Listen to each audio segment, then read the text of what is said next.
자,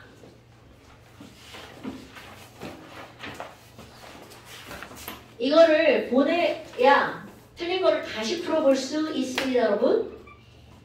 현준이 아주 잘했어. 이거 왜 틀렸어요? 내가 채점 잘못해가지고. 그래서 내가 또 풀어봤잖아. 근데 답을 잘못 채점했더라고. 다른 걸로, 아예 다른 걸로. 자, 질문해 보실까요?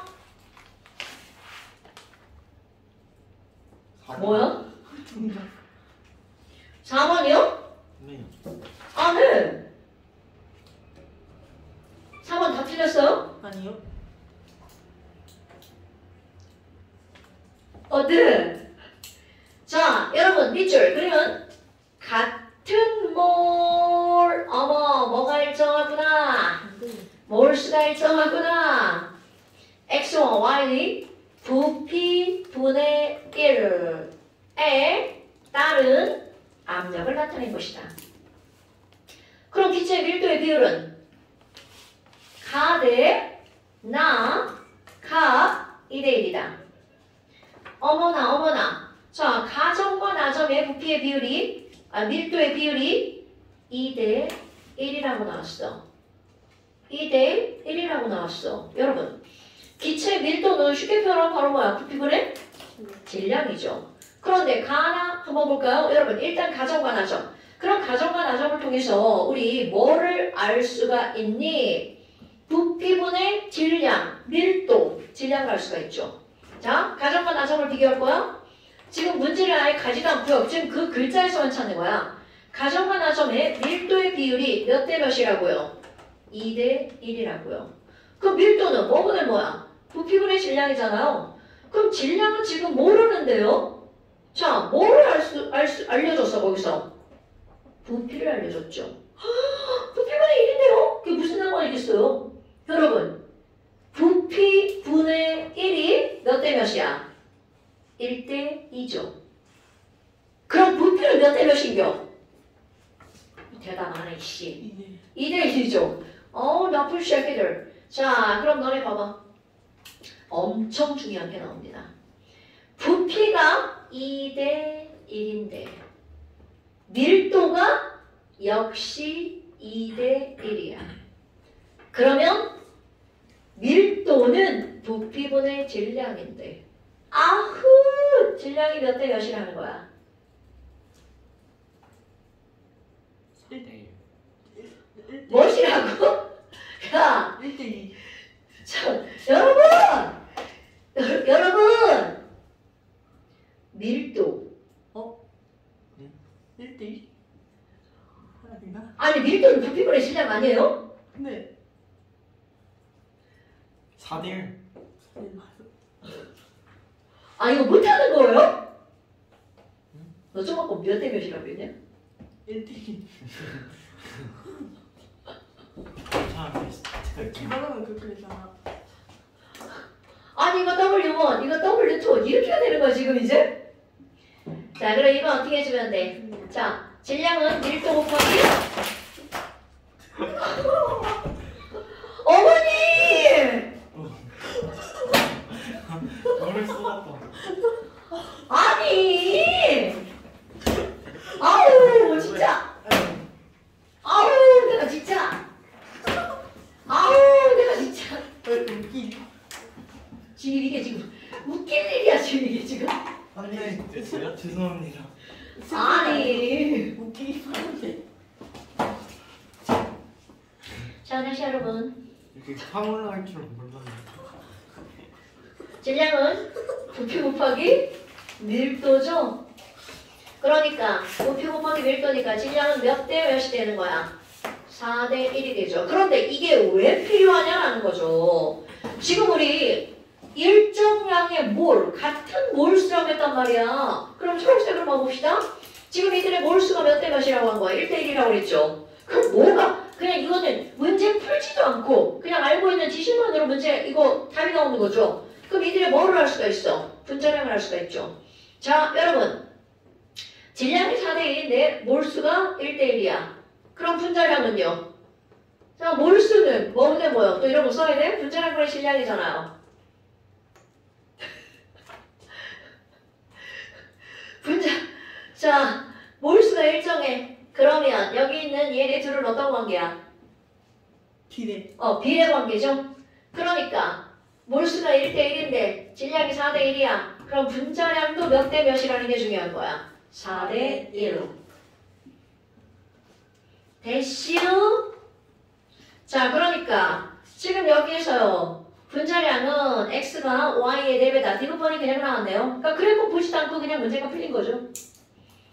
그렇다면 기억번 온도는 가, 와, 나 어디가 더 높니? 그럼 지금 얘네들은 세로축이 압력이고요.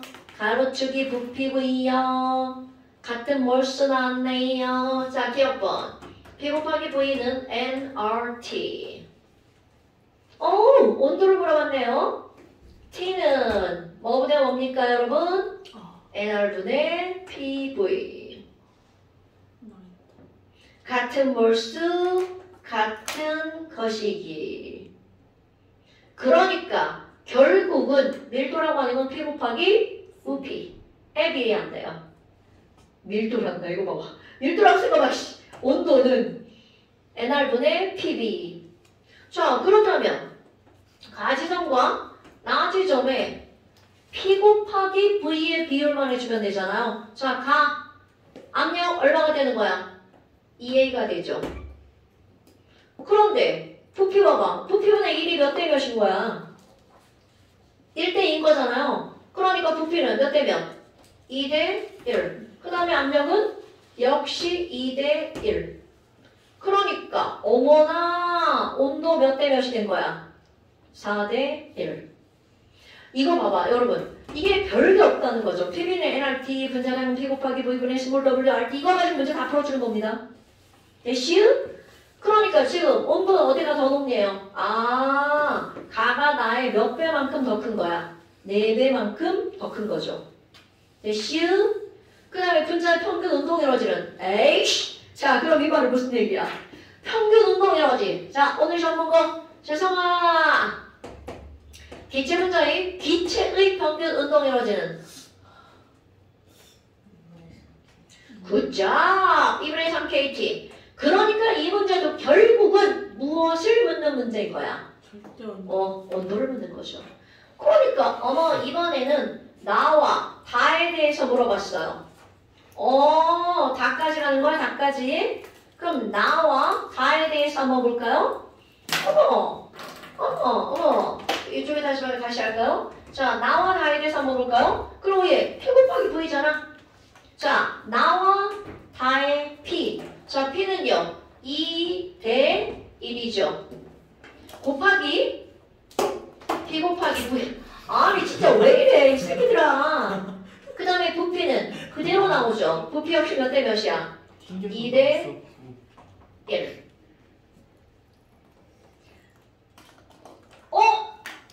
야, 위에 가나 어쩔 숫자 잘못 쓴 것 같다. 아무도 나한테 막 안 알려줘. 얘 2A인데. 답은 안 나가져요. 나 지금 이거 하다 보니까 위에 거 잘못한 거 알았잖아. 네. 가와 나는 둘 다 P가 2A와 2A잖아. 그러면 답은 안 달라지지만 숫자를 잘못 썼어요. 그렇다면 지금 나의 P 곱하기 V와 다의 P 곱하기 V가 몇 대 몇이야? 4대 1이잖아요. 그럼 온도가 다의 온도가 나의 온도에 아니야. 그치? 어째 자꾸 숫자를 잘못 쓴 것 같다. 나, 다. 압력 잘 썼죠? 나와 다. 아유, 씨, 이렇게 써야 돼. 1대2. 근데 왜 니네 내가 잘못 쓰면 아무도 얘기를 안 하는 거야? 이건 그래프 보고 쓰는 건데. 어머, 진짜. 자, 그럼 얘네들은 2 곱하기 1이고 1 곱하기 2죠. 그럼 결국은 나와 다는 온도가 어떻다는 뜻이야? 똑같다는 얘기죠? 그러니까 온도가 똑같으니까 나와 다의 운동 에너지는 어떻다는 얘기야? 같다라는 얘기죠. 됐습니까? 자, 그렇다면 답은 몇 번입니까요?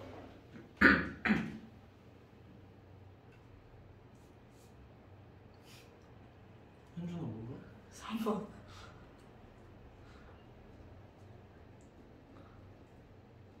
네? 뭐야? 네? 뭐가? 왜요? 아, 여기 이게 답이 아니지? 내가 이걸 잘못. 아, 깜짝 놀랐어. 왜냐면 이거로 처음에 현준이 거 채점했는데 막 다 틀린 거야. 아, 자, 그러니까 지금 여기에서 답은 니은번 맞고요, 디귿번 맞죠? 그럼 니은, 디귿 맞으니까 4번. 4번. 자, 그 다음 또. 1번. 1번 질문이에요? 미안해. 내가 이걸 안 보내갖고 풀어볼 시간이 없었던 거죠? 그렇게 핑계를 대는 거죠? 자, 1번. 자, 강설용기. 이걸 읽으면서 뭐는 물면, 높이 불면. 그럼 그 안에 뭐가 들어있는 거니? A와 B가 들어있어요. 그런데 A와 B가 몇 몰로 들어있냐면 0.1몰 각각 똑같이 몰수가 1대1로 들어있네요. 그런데 여러분, 지금 여기에서 우리는 뭘 썼냐면 같은 공간 안에 있는 모든 물질은 온도가 항상 똑같다라고 가정을 하죠. 그리고 또 기체일 때 그들의 부피도 어떻다는 거야? 동일하죠. 그러니까 이거 우리 처음에 한 거죠? 온도라고 하는 것과 부피라고 하는 건 같은 공간 안에 있는 거는 모두 같아. 그런데 이런 거를 문제에서 알려주지 않는다는 거죠. 오케이? 그리고 지금 얘네들은 둘 다 모두 동일한 거야. 몰수도 동일하죠. 그런데 A와 B의 분자량이 다르죠. 그러면 분자량이 다르면 아무리 몰수가 똑같아도 그들의 질량은 절대로 같을 수가 없죠. 그러니까 기억번은 그냥 무조건 틀리죠. 그럼 기억 들어가는 거 다 지워. 답은 2, 4번 둘 중에 하나죠. 그러면 디귿번은 저절로 맞아. 그럼 니은번 밀도를 물어봤네요. 여러분 조금 아까 뭐라고 그랬냐면 기억번 봐봐. 질량이 다르다고 했죠. 그렇다면 너무나 당연하게 이들은 부피가 동일한데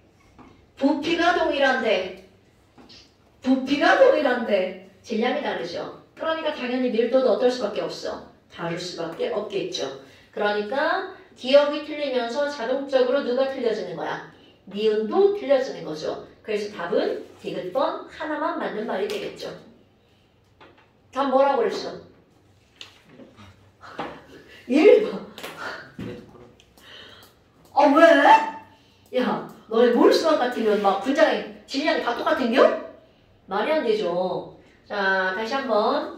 CO2는 분자량이 호윤아, CO2 분자량 얼마예요? CO2. 44라고 옆에서. 오케이. 그럼 분자량이 44니까 이산화탄소 1몰은 몇 g입니까? 43. 44g. 이거 생각하시는 거예요? 아니요. 그러면. 착한데요. 자, 다시. 메테인은 분자량이 얼마야? stage 4. 16. 네. 그래서 메테인 1몰은 몇 g이야? 16. 그럼요. 아무리 똑같은 1몰이어도 물질에 따라 질량은 달라지겠죠. 이건 뭐가 똑같아? 야, 호윤이 한 개랑 승유 한 개랑 똑같이 한 개여도 질량은 다르잖아요. 이건 세상의 모든 물질이 마찬가지입니다. 우연히 같을 수는 있으나 같지 않죠. 자, 그 다음 또 8번. 8번으로 숟가락 넘어가는 거예요? 선물 똑같이 먹는데. 8번이 어려운 문제예요? 너 틀렸어? 7번은 들렸는데. 자, 8번. 그림은 표는 A, B, C 자료다. A, B, C가 각각 있고요. 야, 근데 여기 봐봐. 온도분의 부피니까 T분의 V죠. T분의 V가 2A고요. 여기는 A, 여기는 2A. 그 다음에 압력 P를 알려줬죠. 니네 이렇게 한글로 써있으면 이렇게 쓰는 거 알아요, 여러분? 이렇게 기울? 그럼 얘네들은 1P고요. 이것도 1P죠. 그 다음에 질량. 오호. 질량이 7g, 8g, 이거는 22g. 그 다음에 온도. 온도 나왔네요. 그럼 이거는 TA고요. 이거는 TB고요. 자, 그렇다면 A, B, C에 대한 자료를 가지고 설명으로 옳은 걸 고르래. 그런데 그 위에 봐봐. 거기에 뭐라고 나왔냐면 밀도에 대해서 나왔죠. 요거 두 개의 밀도에 대해서 나왔는데 밀도는 누가 더 크다고 그랬어? A가 B보다 더 크다고 나왔죠. C에 대해서 나오지 않았어요. 그렇다면 지금 여기 나와 있는 조건들을 보니까 A하고 B를 봐봐. 이런 게 나왔네요. 자, 그러면 기억번 기체 도대체 몰은 A하고 C하고 어떻게 되냐고 물어봤네요. 여러분 지금 여기서 보니까 온도분의 부피가 나왔죠. 그럼 기억고 몰수를 물어보는 방법은 이제 여러 가지가 있는데 지금 분자량은 직접적으로 이제 나오진 않았죠? 그럼 PV는 NRT야. P, V는 NRT 이렇게 나왔어. 그 다음 몰수를 물어봤으면 몰수는 뭐분의 뭐를 해주면 돼? RT분의 V분. RT분의 B 곱하기 V를 해주면 되겠죠. 아, 그럼 얘네들은요. RT분의 PB를 했어. 그러면 R 똑같죠. 그럼 여기서 A하고 B. 자, A는 TA분의 이거는 TB고요. 압력이 지금 몇 대 몇이야? 아, T분의 V가 직접 주어졌네요. 아이고, 어렵게 할 뻔했네. 자, A의 T분의 V. 자, T분의 V 이거 직접 집어넣을 거야. 자, A의 T분의 V 얼마? 2A. 어우! T분의 V가 2A. 자, 곱하기. 그 다음에 P 2분의 1. 그러니까 A의 몰수는 2분의 1 곱하기 2A만큼이죠. 그럼 B의 T분의 V. 그럼 얘는 A. 그 다음에 얘들의 압력 얼마가 나왔어? 아, 1P. 그러니까 약분되면 뭐야? 얘들의 몰수 몇 대 몇이야? 1대 1이네요. 됐나요, 여러분? 자, 다시 한번. 우리 PB 대 NRT에서 몰수를 물어봤으니까 그냥 직접적으로 RT분의 PB로 들어간 겁니다. 됐죠? 그래서 했더니 자, RT분의 PB야. 그런데 T분의 B를 여기서 직접적으로 알려줬죠. 그러니까 P 곱하기 T분의 V가 되겠죠. 사실 이번에 니네들은 거기 문제가 있으니까 여기가 P점이니까 곱하기 하면 되죠. 그렇다는 걸 알면. 그러니까 곱하기 하면 몇 대 몇이 되는 거야? 1대 1. 자꾸 흔들어? 얘가 계속 다리 떨어서 필기를 방해. 다리 안 떨었어. 누가 친 거야? 나달 뻗고 있는데. 뭐? 안 떨었어. 어이구, 막 지구가 흔들리는 거 아니야? 기계. 응? 지구가 흔들리는 거 아니야? 자, 그러니까 이제 몰수는 몇 대 몇? 자, 그럼 너네 봐봐. 몰수가 1대 1이라고 나왔잖아요. 그럼 우리 뭐까지 한꺼번에 가버릴까? C까지 그냥 구해버릴까요? C까지? 구하는 김에. 원래 싫어하는 애들이야. 말은 해. 아니, 아까. 그러니까 뭔가 이상하더라. 아니, 근데 진작에 내가 아까도 얘기하지. 진작에 알려주라고. 어? 아, 진짜. 쌍술 한 번 더 해서 눈을 더 키워야 되나? 아? 그럼 여기도 얘. 아, 미안해. 그럼 얘네들은 2A 곱하기 얼마가 되는 거야? 1P가 되겠죠. 그럼 몰수는 몇 대 몇 대 몇이야? 1대 1대 2. 이거 뭐야? 이거 뭐 거의 화원이네. 그럼 너네 봐라. 몰수와 뭐가 나왔어? 질량이 나왔죠. 질량이 7g, 8g, 22g이야. 니네들은 사실은 이 표에다 직접 다 하시는 거예요. 자자자자자 화원에서 맨날 묻는 문제죠. 몰수와 질량을 알려주고 분자량을 묻죠. 여러분, 분자량은 1몰의 질량을 분자량이라고 하는 거죠. 그러니까 여기 1몰이 있는데 질량이 7g이니까 분자량 7. 1몰인데 8g이니까 분자량 8. 2몰인데 22g이죠. 그러니까 굿자. 그럼 너네 봐봐. 물론 그런 짓을 하지 않아도 되는데 이런 숫자를 보잖아. 11 따위 왠지 막 4배를 하고 싶은 욕구가 막 들어야 돼. 들어야 됩니다, 여러분. 이거 4배 하면 뭔지 알 것 같지 않아요? 44. 4배 하면 8, 4, 32, O2. 4배 하면 4, 7, 28, N2. 아, 물론 화학에서는 이런 거 따질 필요 없어요. 근데 화학원에서 이런 거 되게 중요해요. 그래서 분자량을 외우라고 하는 거야. 뭐 너한테 지금 중요하지 않아? 그러니까 지금 여기서 이제 분자량 다 나왔어요. 뭐야? 네 번에 구했네. 그럼 B1C의 분자량의 비율은 몇 대 몇이다? 8대 11.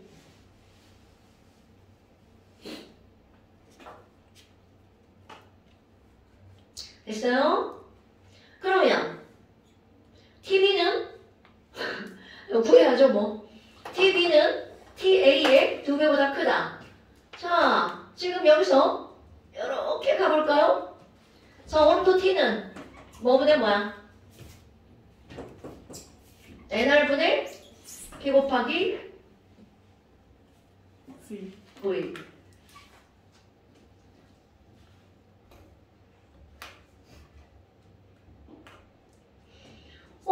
그럼 NR분의 P 곱하기 V로 하려고 그랬더니 어머나 지랄하고 여기 V가 나왔죠? 안 나왔죠? 안 나왔네. 그럼 봐봐 여러분 지금 V가 안 나왔으니까 온도를 직접적으로 비교할 수 없죠. 그런데 여기서 대신 무엇을 알려줬나 봐봐.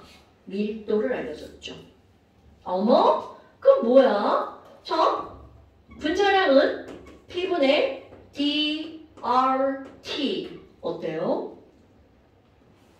그러니까 온도가 들어가고 밀도를 굳이 A하고 B만 밀도를 언급해줬단 말이야. 오케이? 그러니까 너네들이 뭔가 이걸 이용해야 된다는 얘기죠. 굳이 그것만 언급했으니까. 자, 그렇다면 온도 바꿔봐. 너무 어렵다. 자, 온도는 dR분의 분자량 곱하기 얼마? P. 그럼 그대로 한번 집어넣어 볼까요? A와 B. 자, A, B, R 똑같죠? 분자량 곱하기 P. 조금 아까 분자량 A, B 몇 대 몇이었어? 7대 8. 7대 8. 압력은 여기서 A하고 B하고 몇 대 몇이야? 비율로 집어넣을 거야. 1대 2. 됐슈? 그런데 지금 여기서 뭐라고 그랬어? 온도 TATB 그리고 밀도를 알려줬죠. 자, 밀도는 누가 누구보다 크다고 그랬어? A가 B보다 크다고 그랬죠. 자, 여러분 와! 여기 밀도 DA DB 자, 얘가 얘보다 크대. 그럼 이 전체 값은 누가 더 커야 돼? 이건 산수는 니네 가는 겁니다. 조승유! TA가 더 커, TB가 더 커. T, B. 당연히. 야, 분자는 얘가 더 크고 분모는 얘가 더 크면 이건 당연히 얘가 더 큰 거 아니야? 그거 봐. 굳이 밀도 AB를 알려준 이유가 뭐냐면 얘를 모르면 문제를 풀 수가 없거든요. 그래서 이렇게 알려주는 겁니다, 여러분. 오케이? 자, 그러니까 온도는 TA하고 TB하고 누가 더 크니? TB가 더 크다. 물론 이게 좀 조건이 너무 많이 나와서 한 번에 눈으로 탁 보고 풀 수는 없어요. 하지만 푸는 연습들을 좀 하셔야 된답니다. 자, 그 다음 또 재성아 문제 꼭 풀어서 보내셔야 돼요. 밑에 박스요? 나도 할 줄 알아. 그 펴서는 못 풀어. 진짜? 이게 더 쉬운 건데 원래? 할 수 있어. 기압이야, 기압. 공기 이렇게 딱 마주쳐서 기압 공기가 없는 상태에서 공기가 들어가는 소리가 나는 거죠. 빠를수록 속도가 빠르니까 소리도 커지겠지. 아유, 여기 이렇게 쏙 들어가게 이렇게 해야지. 딱 이렇게 마주셔도 되겠다. 살이 없는 손은 안 됩니다. 자, 그 다음에 또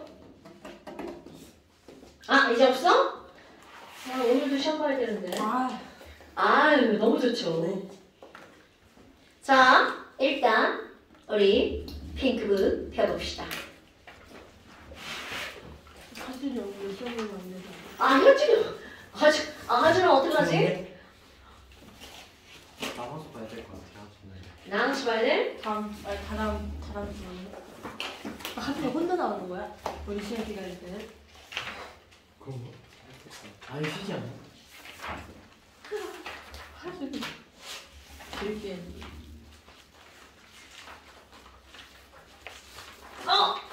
완전 숙제 몇 개 안 됐죠?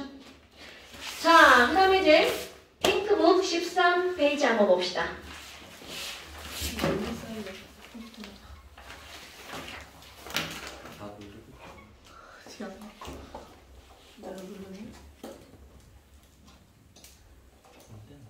언제 컴백해? 모르겠나? 계속 쉬지 않아? 시험 때문에. 누가 컴백을 해? 뭐 얘네 이제 다음 주에 2주 쉬어. 누가요? 니네 반. 아, 니네 시험 보잖아. 네.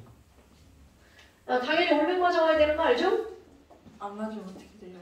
안 맞으면 어떻게 되냐고?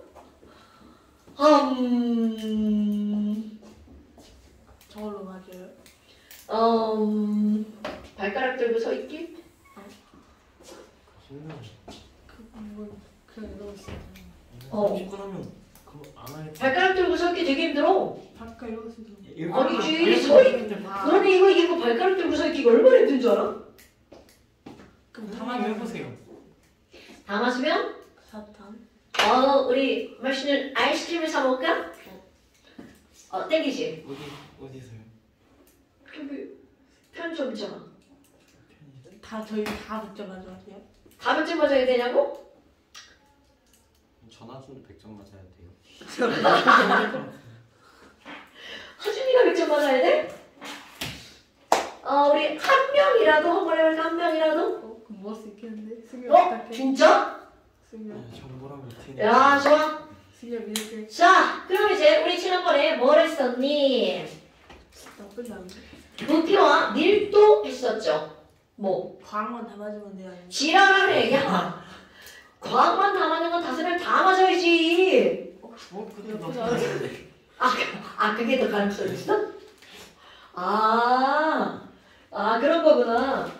나는 올백이었는데. 자, 그 다음에 이제 뭐가 나오니? 다시 한번 여러분, 우리는 이 물의 특성이라고 하는 건 크게 두 가지로 나누는데요. 하나는 물 분자가 극성이기 때문에 나타나는 성질, 또 하나는 물 분자가 무슨 결합을 하기 때문에? 수소 결합을 하기 때문에 나타나는 성질, 이렇게 두 가지로 나누어 봅니다. 그럼 극성 때문에 나타나는 성질은 바로 뭐니? 얘가 전기를 띠니까 또 다른 전기를 띠는 물질을 녹여내는 힘이 매우 크다죠. 그래서 우리 혈액처럼 물질을 녹여서 어떤 반응의 매개체 역할을 하는 거야. 너네 중학교 2학년 과정에 앙금 반응 이런 것도 나오잖아요. 그것도 물에 녹여서 실험을 하는 거죠. 중화 반응도 마찬가지죠. 자, 그렇다면 이런 수소 결합이라고 하는 것 때문에 나타나는 성질, 우리는 다섯 가지 그냥 말 편하게 뭐라고 했니? 비, 밀, 표, 기, 끌 이렇게 됐단 말이죠. 자, 그렇다면 지금 여기 있는 이 밀도가 이제 가장 중요하게 시험 문제 나오는데요. 그럼 그 다음에 이제 뭐를 한번 해볼 거니? 거기 보면 그래프가 그 밑에 또 하나 나오죠. 자, 그 밑에 그래프 한번 볼까요, 여러분? 이 밑에 이 그래프는 바로 어떤 거니? 얘는요, 가열 시간에 따른 뭐를 나타낸 거니? 온도 변화를 한번 나타내 볼 거예요. 한글 왜 이렇게 틀려? 온도 변화를 한번 나타내 볼 거예요. 어머, 얘들아, 마이너스 10도씨에 얼음을 가열한다고 해보세요. 가로축, 가열시간. 그럼 가열시간이라고 하는 말은 무슨 말이냐면 이거는 공급한 열량을 말하는 겁니다. 물론 당연히 시간당 일정한 세기의 물꽃으로 가열해야 되겠죠? 와우! 그러면 마이너스 0도씨 얼음을 가열하면 온도가 쭉쭉쭉쭉쭉쭉쭉쭉 올라가겠죠? 그런데 어느 시점에 도달하게 되면 분명히 가열을 함에도 불구하고 온도가 변하지 않는 구간이 생기게 되죠. 그래서 그때의 온도를 확인했더니 0도씨. 그리고 그때의 상황을 판단했더니 자, 얼음만 있는 마이너스 10도씨에서 0도씨까지야. 그런데 문제는 바로 뭐니? 이 얼음이 어떻게 하고 있는 거니? 물로 녹고 있는 구간이야. 그렇다면 이 얘기는 얼음이 물로 변하는 상태 변화가 일어나죠. 호윤아, 얼음이 물로 변하는 상태 변화를 두 글자로 뭐라고 하죠? 유미. 오케이. 그럼 지금 여기서는 융이라고 하는 상태의 변화가 일어나고 있죠. 그럼 결국 뭐야? 정확히 이런 과정이네. 여러분, 분명히 가열을 하고 있음에도 불구하고 온도가 올라가지 않는 이유는 바로 가해진 열을 어느 변화에 사용하고 있는 거야? 상태 변화에 사용하고 있는 거죠. 그럴 때 또다시 막 온도가 뭐 올라가기 시작합니다. 지금 너네 기울기 고려해서 그리셔야 돼요. 여기는 기울기죠? 빠르죠? 그런데 여기는 기울기가 완만하죠? 어머나 어머나. 그렇다면 지금 여기 온도가 다시 올라가고 있는 구간을 봤더니 얼음은 하나도 없어. 죄다 물만 있습니다. 그럼 결국 이 얘기는 상태 변화가 일어나지 않는다면 그때는 온도 변화가 일어나고 있네. 응? 그리고 가열을 함에도 불구하고 더 이상 또 온도가 올라가지 않는 구간이 또 있어요. 자, 여기도 또 잘라버립니다, 여러분. 아이쿠! 굉장히 긴 거를 지금 축약한 겁니다. 그래서 그때의 온도를 봤어. 그랬더니 그것은 바로 100도씨. 그럼 여기서는 물이 뭘로 변하고 있는 거야? 수증기로 변하고 있는 구간이죠. 그럼 수증기로 변하고 있는 이런 현상. 자, 현준아, 물이 수증기로 변하는 걸 두 글자를 뭐라고 부르나요? 굿자. 그러니까 결국은 바로 무슨 말이니? 기화나 융해라고 하는 상태 변화가 일어날 때는 온도 변화가 일어나지 않는다는 거죠. 그런데 여러분, 얼음이 녹을 때 시간이 더 많이 걸릴 것 같아요? 물이 끓을 때 시간이 더 많이 걸릴 것 같아요? 몰라요. 안 해봤어요. 물이 끓을 때 몽땅 다 끓어서 날아가는데 걸리는 시간이 6배에서 7배 정도 걸립니다. 그러면 얘가 다 끓었어. 완전히 기차로 변해버리죠? 그때는 그래프의 기울기가 이따위로 올라가 버립니다. 어머나. 그러면 여기서 우리는 무엇을 할 수 있니? 첫 번째, 알 수 있는 게 바로 어떤 거냐면, 자, 내가 이걸 구간을 나눠 볼 겁니다. 첫 번째, 얼음의 온도가 올라가고 있는 구간을 A 구간, 그리고 얼음이 물로 융해가 되고 있는 구간을 B 구간이라고 한번 해볼 거고요.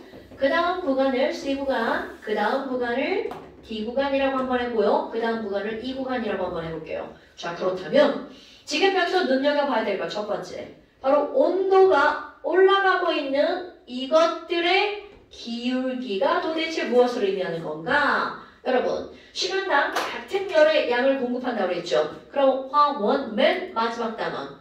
중요한 화원 맨 마지막 단원에 뭐가 나왔어요? 흡열 반응. 당연하죠. 흡열 반응과 발열 반응에서 우리는 어떤 물질이 얻은 열의 양을 계산하는 공식이 나오죠. 다 외웠을걸요? 자, 그래서 첫 번째, 온도 변화의 기울기를 가지고 델타 T의 기울기를 가지고 우리는 도대체 뭘 할 수가 있니? 열량 Q에 대한 정보를 알 수 있죠. 열량 Q는 C, M, 델타 T. 기억나시나요, 여러분? 그런데 중요한 건 바로 이걸 겁니다, 여러분. 온도 변화 델타 T라고 하는 것은 바로 뭐니? C 곱하기 M분의 공급한 열 Q. 그런데 좀 아까 우리는 단위 시간당 공급한 열의 양이 똑같다고 그랬죠. 같은 열을 공급한 거고요. 상태 변화가 일어난다고 해서 질량이 변하는 건 아니죠. 그렇다면 뭐가 막 날아다녀? 목이요. 저기 앉았어요. 나 진짜 이 새끼들 오늘 진짜 어디 앉았어? 저기 의자에 앉아있어. 나한테 보여? 아니 그쪽에. 저기 밑에 앉는 쪽에. 상당히 어려운 위치네? 나갔어. 그러니까 어려운 위치라니까? 저쪽으로 오셔서 장 늦게 다. 아니 그래서 어려운 게 아니라 얘가 빠져나갈 공간이 너무 많아. 막히지 않아서. 안 잡혔어? 응. 날라갔어. 물릴 것 같아. 우리 반팔인데. 옛말에 이 시기가 되잖아? 입이 돌아간다는 말이 있어. 애들이 희마리가 없어갖고 찔러도 안 찔린대.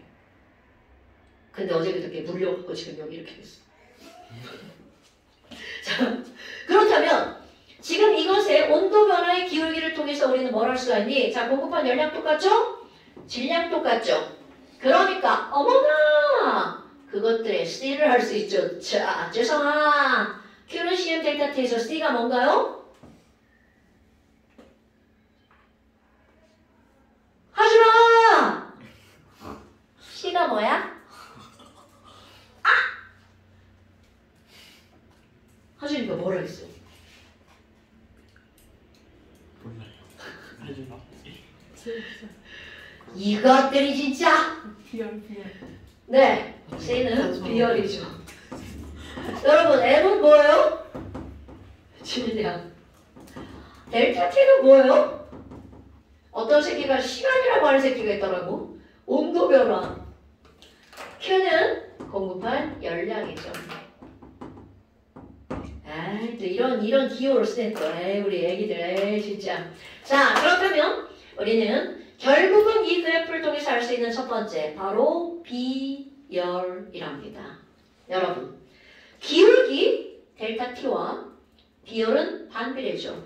어머나! 그럼 너네 봐봐. 물의 비율 봅시다. 물은 기울기가 상당히 완만하죠. 실제로는 이거보다 더 완만합니다, 여러분. 그럼 이렇게 기울기가 완만한 걸 통해서 이 세 개 얼음, 물, 수증기의 비열을 비교할 수 있죠. 아, 물의 비열이 제일 크구나. 그 다음에 얼음이고요. 그 다음에 수증기죠. 어머나! 그럼 이렇게 물은 비열이 크기 때문에 온도 변화가 작아요. 그렇다면 여러분, 온도가 잘 변하지 않는다는 것은 바로 이제 물 때문이란 말이야. 그래서 아까 체온은 혈액으로 얘기했지만 이제 우리 전체 몸에 상당히 많은 양을 차지하는 게 바로 물이죠. 그럼 우리 몸에 물이 많아서 좋은 점, 체온의 급격한 변화가 일어나지 않죠. 오케이? 그리고 또 하나, 우리 집에 요즘 춥죠? 엄마 추위 많이 타시는 분들은 벌써 보일러 켰단 말이야? 자, 방바닥 보일러를 뜯어봤어. 자, 보일러를 뜯으면 뭐가 나올 것 같아요? 대답을 안 하기로 한 거야. 자, 보일러 막 뜯었어. 에이, 보일러가 고장났네. 그리고 막 거기를 막 다 부서뜨렸어. 그럼 거기에 관이 나옵니다.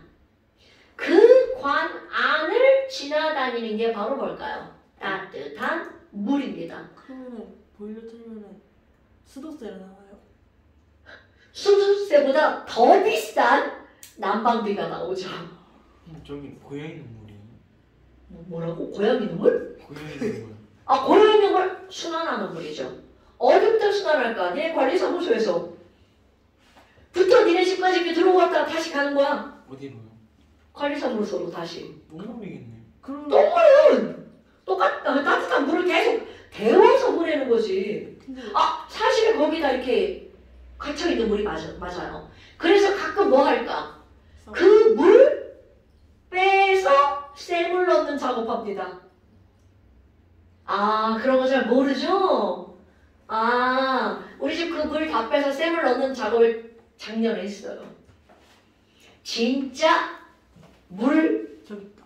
더러워요. 무슨 색이요? 물 녹슨 색깔. 왜냐하면 너네 봐봐. 관리사무소부터 너네 집까지 무슨 관으로 연결돼 있을 것 같아? 다 철관. 녹슬어가지고 아, 왜 자꾸 그런데 신경 쓰고 지랄이야 너. 일단 신발 있어요. 어?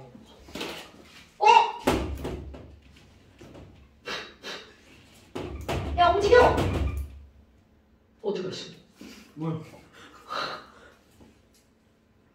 자, 그래서 지금 여기서 물은 비열이 크다라고 하는 게 바로 이런 겁니다, 여러분. 그리고 너네 봐봐. 지구에 바닷물이 엄청 많죠? 그 물이 엄청 많아서 좋은 점, 바로 뭐야? 온도가 급격하게 올라가고 급격하게 내려가는 걸 막아주는 거죠. 그래서 겨울이야? 바닷물이 더 많이 차가워지느냐, 땅이 더 많이 차가워지느냐. 어떻게 더 많이 차가워져요? 더 말을 멋지게 할까요? 대륙과 해양이라고 한번 해볼까요? 그러면 대륙이 훨씬 더 빨리 식죠. 그리고 또 훨씬 더 빨리 뜨거워지죠. 그래서 바닷가에 사는 사람은 좀 시원함을 느끼는 이유가 바로 뭐야? 여름에 바다는 온도가 조금만 올라가니까. 그 이유가 바로 뭐니? 물의 비율이 크기 때문이죠. 그 다음에 두 번째, 이 그래프를 통해서 우리는 뭐를 알 수가 있니? 여러분, 융해가 되는 구간에 온도가 올라가지 않는 이유는 바로 뭐니? 융해하는 과정에, 즉 얼음이 수소결합으로 연결돼 있죠. 그 수소결합을 끊어서 물 분자가 자유롭게 움직여야 물이라고 할 수가 있죠. 그래서 얼음과 얼음 사이에, 얼음에 있는 H2O 사이에 수소결합을 끊는데 에너지를 사용하는 거야. 그래서 온도가 올라가지 못한다는 거죠. 그렇다면 요 물질을 끊을 때 들어가는 에너지, 이런 걸 우리는 뭐라고 하는 거니? 융해할 때 필요한 에너지, 융해열이라고 부릅니다. 그럼 아까 기화되는 거 있죠? 어허, 그럼 조그만 거 뭐라고 그랬냐면 얼음이 물로 변할 때 걸리는 시간보다 물이 끓어서 몽땅과 수증기로 변하는데 걸리는 시간이 6배에서 7배 정도 많다고 그랬죠. 그럼 이 얘기는 융열과 기화열의 크기를 비교할 수 있죠. 그럼 이 기화열을 아하 자 여러분 만약 이런 거죠. 여기 시간이 1분이 걸렸어. 모두 얼음이 녹는데 1분이 걸렸다면 모두 물이 끓어서 수기가 되는데 6분이 걸렸어. 그럼 이 얘기는 결국은 무슨 얘기야? 공급된 열의 양이 6배라는 뜻이 되겠죠. 그래서 지금 여기 있는 이 기화열은 융열보다 훨씬 커요. 그렇다면 물의 융열과 기화열이 이렇게 큰 이유는 그들의 수소 결합을 끊는데 에너지가 많이 필요하기 때문입니다. 됐나요 여러분? 별것도 아닌 이런 사실들을 우리는 알 수가 있다는 거죠. 그래서 그래프에 온도가 올라가는 구간을 통해서는 비열을 할 수가 있고요. 온도가 변하지 않는 구간에서는 이들의 유기열과 기화열의 크기를 비교할 수 있죠. 그런데 물은 유기열과 기화열이 매우 크다가 정답입니다. 그렇다면 왜 큰 거니? 수소결합 때문이야. 비열이 왜 크니? 온도가 왜 이렇게 안 올라가? 물은 수소결합을 끊어야 온도가 올라가죠. 그러니까 수소결합을 끊는데 에너지를 많이 쓰기 때문에 걔네들은 비열이 클 수밖에 없다는 거죠. 자, 그렇다면 이렇게 저런 그래프를 통해서 우리는 뭘 할 수가 있니? 기화열, 그 다음에 또 하나 세로축을 통해서 뭘 알았어요? 자, 가로축을 통해서 이걸 알았죠, 그래프? 그럼 세로축을 통해서 그들의 뭐가 나오는 거야? 녹는 점과 끓는 점이 나오죠. 그러면 이런 수소 결합을 하는 물은 녹는 점과 끓는 점이 상당히 어떻다는 거야? 높다라는 걸 알 수 있죠. 그러니까 이 그래프를 통해서 별것도 아닌 건데 세 가지의 사실을 우리는 알아낼 수 있다라는 거죠. 그 다음에 한 장을 넘겨보면 이제 어떤 것이 나오니? 표면장력이라고 하는 게 등장을 한답니다. 현준아, 표면장력 이런 거 얘기 들어봤나요? 네. 물리에서는 표면장력을 수치화시키지만 우리는 그냥 말로만 풀어냅니다. 표면장력이란 그냥 이제 단순하게 얘기하잖아요. 어떤 액체가 자기들끼리 끌어당기는 힘입니다, 여러분. 그런데 그렇게 자기들끼리 끌어당겨서 그 자신을 세게 끌어당기면 그들의 표면적이 어떻게 될까요? 상당히 줄어들겠죠. 그래서 표면장력을 쉽게 표현하잖아요. 그럼 바로 어떤 거니? 액체가 액체의 표면적을 최소화시키려는 힘. 이런 것들을 우리는 뭐라고 하는 거니? 바로 표면장력. 그런데 그건 너무 어려워요. 그럼 도대체 이 표면장력이 크다는 걸 우리는 무엇을 통해서 알 수 있니? 여러분 또 하나의 커먼센스. 현준아, 똑같은 표면적을 똑같은 부피를 가지고 표면적이 가장 작아지려면 그렇죠. 그죠. 그러니까 결국은 표면장력이 클수록 표면적을 최소화시키려는 거죠. 그러면 모든 입체 구조 중에 바로 표면적이 가장 작은 게 바로 구라는 거죠. 그렇다면 너는 이제 어떤 물체 위에다가 액체들을 막 떨어뜨릴 거야. 그럼 어떤 액체를 떨어뜨리면 아우 이렇게 막 되게 동그래요. 어떤 액체를 떨어뜨렸더니 막 이렇게 막 넓게 퍼져버렸어. 그렇다면 A 액체와 B 액체의 표면장력은 누가 더 크니? 라고 물었어. 그렇다면 결국은 바로 뭐야? 2에 가까운 게 표면장력이 크겠죠. 그래서 얘네들은요. 표면장력은 누가 더 크니? A가 더 크죠. 자, 그런데 착각하면 안 될 거는요. B는 표면장력이 없다가 아니에요. 모든 액체는 표면장력을 가지고 있습니다. 그런데 물은 수소결합에 의해서 자기네끼리 분장하는 인력이 굉장히 강하단 말이야. 그러니까 표면장력도 클 수밖에 없죠. 그럼 이제 너네들이 표면장력의 예를 한번 설명을 할 때 우리 일상에서 표면장력이 뭐가 있니? 사실 모든 물방울 다 표면장력이 있는 겁니다. 그런데 플립에 맺힌 이슬이 동그랗죠? 그래서 예쁘단 말이죠. 그럼 이슬이 동그란 이유 바로 뭐 때문이라는 거야? 표면장력. 그럼 얘네들은 물 분자와 물 분자가 막 끌어당기는 거잖아요. 그런데 자 이거는 오염도를 판단할 수 있는 기준. 여러분 막 먼지 올라가라. 그래서 이슬이 동그랗게 돼야 되는데 먼지가 끼어들어갔어. 그럼 너랑 나랑 수소결합해야 되는데 여기 이상한 먼지랑 끼어들어갔어. 그럼 우리들이 수소결합이 불가능하죠. 그렇다면 물 분자하는 인력이 약해지죠. 그럼 표면장력도 어떻게 되는 거야? 줄어들겠죠. 그러니까 이슬이 동그란 거에 가까울수록 오염도가 적다는 거죠. 그 다음에 이런 거와 함께 자 이거는 초등학교 때 나오나요? 여러분 컵에다가 물을 담을 거야. 야 물 자감자감 담았어. 그래서 더 이상 물을 넣으면 물이 떨어져 나갈 것 같아. 그런데 여기다 동전 하나를 뽕 집어넣었어. 그럼 어떻게 되나요 여러분? 떨어져 나갈 것 같은데 물이 내려가지 않고 위로 뽕긋이 올라오죠. 이런 거 봤어 안 봤어? 네, 봤어요. 근데 이때 더 신기한 게 뭔지 알아? 진짜로 집에 가서 한번 해보세요. 컵을 확 흔들면 당연히 떨어지죠. 살짝 이렇게 흔들어봐. 그럼 어떻게 되는 줄 알아? 이게 이쪽 갔다 저쪽 갔다 이렇게 된단 말이야. 그렇게 되는데도 안 떨어지는 거야. 그럼 그게 바로 왜 그러니? 자, 얘가 떨어져 나가고 싶었는데 그 옆에 있는 물방울이 수소결합으로 안 돼! 가지마! 끌어당기는 거죠. 그런데 결국은 물이 이렇게 동그랗게 올라오는 이 모든 것들 표면 장력은 수소결합 때문에 나타난다는 거죠. 그럼 니네들이 알고 있는 액체 있죠.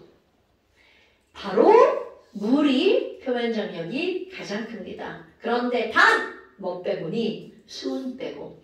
왜냐하면 이대로 완벽하게 결합의 종류가 다르죠. 그럼 내가 여기다가 이렇게 하면 되죠. 너네들이 알고 있는 분자 중에 표면 장력이 가장 큰 게 바로 뭐다? 물이다. 이렇게요. 그럼 이제 이런 게 있어. 그런데 이제 이런 시험을 할 때 이제 어떤 게 나오냐면요. 물 위에 바늘 띄우기? 서현준아, 물 위에 바늘 띄워봤냐, 안 띄워봤냐? 띄워. 오! 바늘 떠, 안 떠? 오, 어떻게 띄웠어? 살살? 그거 좀 이상한데? 이렇게 가로로 쭉. 그냥 바늘 갖다 이렇게 가로로 놓으면 뜰까요? 네. 오, 진짜요? 5학년 때요. 진짜? 야씨! 원래 사실 잘 안 뜹니다. 잘 안 뜨는 이유가 뭐냐면 이 바늘이 이렇게 생겼죠? 과장. 여기는 뾰족하고요. 여기는 뭉툭하잖아요. 잘못 넣은 뾰족한 데로 자꾸 이렇게 그냥 떨어져 버려요. 그래서 이거를 띄우는 확실한 방법이 뭐냐면 물에다가 화장지를 먼저 하나 올려놔. 그리고 거기에다 바늘을 올려놓잖아? 그럼 화장지에 물 먹어서 떨어집니다. 그럼 바늘의 수평이 딱 맞아. 그래서 그냥 떠 있어요. 그런데 이제 그걸로 끝나는 게 아니고요. 물에다 바늘을 띄우는 것 자체가 당연히 표면 장력입니다. 왜? 바늘의 밀도는 세잖아.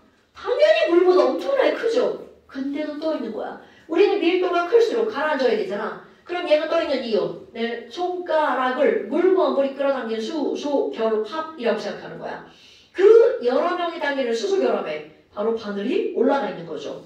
그러니까 한쪽의 균형만 깨지면 얘 어떻게 돼? 뚝 떨어지겠죠.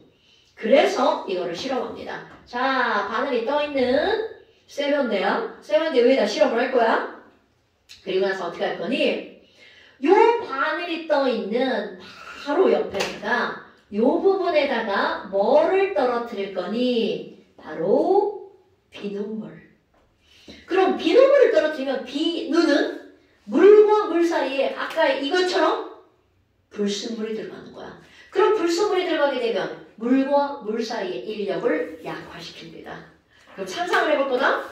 야, 여기 바늘 옆에다가 아주 가까이 떨어뜨리면 바늘이 그냥 쑥 떨어져 버립니다. 그런데 조금 떨어져서 이 부분에다가 비눗물을 떨어뜨리잖아요. 그럼 어떤 일이 벌어지니? 이 부분에 있는 물 분자 사이에 수소결합이 쭈쭈쭈쭈 다 끊어집니다. 그럼 마치 줄다리기 상상하는 거야? 줄다리기를 막 졸라 줄 당기고 있어. 그런데 내 앞에서 줄이 툭 끊어졌어. 그럼 어떤 일이 벌어져? 나는 이쪽으로 넘어지죠. 여기 있는 놈은 저쪽으로 넘어지죠. 즉 무슨 말이니? 상상하는 거야? 이 안에 있는 막 물분자들이 지들끼리 막 졸라 막 세게 끌어당기고 있는데 여기서 끊어져 버린 거야. 그럼 이 위치를 기준으로 옆쪽에 있는 애들은 저쪽으로 끌려가겠죠. 넘어지는 거죠. 여기 있는 애들은 이쪽으로 넘어지겠죠. 그러니까 자, 바늘 위에 있는 물이 움직이는 쪽으로 바늘이 함께 움직이겠죠. 그런데 우리의 눈에는 물이 움직이는 건 안 보이고 뭐가 움직이는 것만 보여? 바늘이 움직이는 것만 보이죠. 그러니까 여기쯤에 떨어뜨리면 시험 문제 A와 B 바늘은 어느 쪽으로 움직이겠는가 이런 게 이제 시험 문제죠.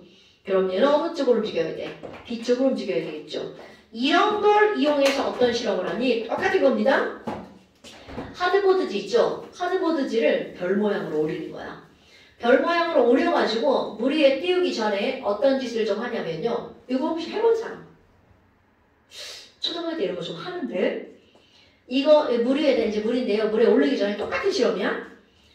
요 별의 한쪽 면에다가 수정액 있죠. 테이프 말고 액. 그 액을 여기다 꾹 짜. 조금 높이 올라오도록 짭니다. 그래서 말리는 거야. 그럼 여기만 하는 게 아니라 같은 방향으로 이렇게 다 꾹 짜가지고 말려요. 같은 방향이네. 자, 그리고 나서 어떤 짓을 하니? 아까 했던 이런 거 있죠. 비눗물을 요 위에다 떨어뜨리는 거야. 좀 많이 꾹 짜면 비눗물이 쭉 퍼져나가겠지. 그런데 여기는 막히니까 이쪽으로 못 가는 거야. 그럼 비눗물은 어디로 떨어져? 이렇게 해서 여기로 떨어지죠. 그럼 이 부분이 수소결합이 끊어지니까 끊어진 거를 기점으로 이쪽으로 움직이겠죠. 그럼 여기도 마찬가지야. 이쪽으로 움직이죠. 여기도 이쪽으로, 여기도 이쪽으로, 여기도 이쪽으로. 그러니까 결국 이 별 모양이 반시계 방향으로 움직이겠죠. 이런 게 실제로 실험하면 되게 재밌어요. 오! 이렇게 돼요. 알고 실험해도 오! 이렇게 됩니다. 그러니까 이제 별것도 아닌 이런 것들이 바로 표면장력 실험에서 나오는 것들. 그 다음에 자, 네 번째 이제 뭐가 나오니? 이것도 이제 우리는 그냥 말로만 설명할 겁니다. 모세관 현상이라고 하는 게 나와요. 이런 것들은 물리에 가면 수치적으로 다 이제 계산을 하는데 우리는 그런 거 하지 않습니다. 자, 모세관. 호윤아, 모세관이 뭐야? 아주 얇은 관. 맞습니다. 아주 얇은 관이죠? 그럼 이런 아주 얇은 관을 그냥 우리 관 모양으로 생긴 우리가 잘 못 봐요. 그런데 어떤 게 있냐면 요즘엔 이런 게 없어가지고 책상 위에 유리가 얹어진 책상. 집에 식탁에 위에 유리가 있는 식탁. 할머니 집. 그치, 요즘엔 없어. 우리 집에도 없어. 근데 이게 뭐가 있냐면 이 책상 위에, 식탁 위에 유리가 얹어져 있잖아? 그럼 유리와 책상 틈새 있죠? 그 틈새가 모세관의 역할을 하는 거야. 그래서 어떤 일이 벌어지냐면 거기다 물을 한 방울 딱 떨어뜨리잖아? 그럼 어떻게 될 것 같아? 그냥 순간적으로 물이 쫙 빨려 들어갑니다. 그런 게 모세관 현상이야. 그럼 그 정도로 얇은 관을 사실 우리 일상생활에서 찾을 수가 없어요. 그런데 그 정도로 얇은 관이 또 어디에 들어있냐면 식물의 물관. 들어봤나요, 여러분? 올라가는 거. 오! 올라가는 거 그거. 뿌리에서 물 빨아들여갖고 나뭇잎까지 이렇게 보내야 되잖아. 그럼 그 물관에서 물이 올라가는 것도 모세관 현상도 일조를 합니다. 그 정도로 얇은 관들인 거야. 그럼 그것들 여기다 설명을 하려면 그 얇은 관을 그릴 수가 없잖아. 그러니까 설명을 할 때는 관 이렇게 그리고 설명을 하는 겁니다, 여러분. 자, 그런데 이제 여기서 이제 어떤 게 나오니? 두 가지 힘이 나오는데요. 여러분, 물 분자와 물 분자가 끌어당기는 힘의 원천은 수소결합이죠. 그런데 이렇게 같은 물질끼리 끌어당기는 힘을 어떤 힘이라고 부르냐면 들어봤을걸요? 응집력이라고 부릅니다. 자, 다시 한번 응집한다는 건 모인다는 거죠. 그럼 응집력이라고 하는 거는 같은 물질끼리 당기는 힘. 이거를 응집력. 그 다음에 또 하나 어떤 단어가 등장을 하냐면 부착력이라는 단어가 등장을 합니다. 여러분 이거는 그냥 이제 당장 실험할 수 있는데 지금 말고 집에 가서 사이다나 콜라나 이런 탄산음료들 있죠. 거기에다가 빨대나 숟가락이나 포크나 젓가락을 꽂아놨어. 그럼 잠시 후에 보면 거기 표면에 누가 달라붙어 있어요? 기포가 달라붙어 있죠. 이런 거 본 적 있을 것 같은데. 빨대만 떼면 빨대만 이렇게 기포 막 소소소 붙어 있는 거. 호윤아, 본 적 있어요? 오렌지 주스는 안 달라붙어요. 콜라랑 빨대는 달라붙습니다.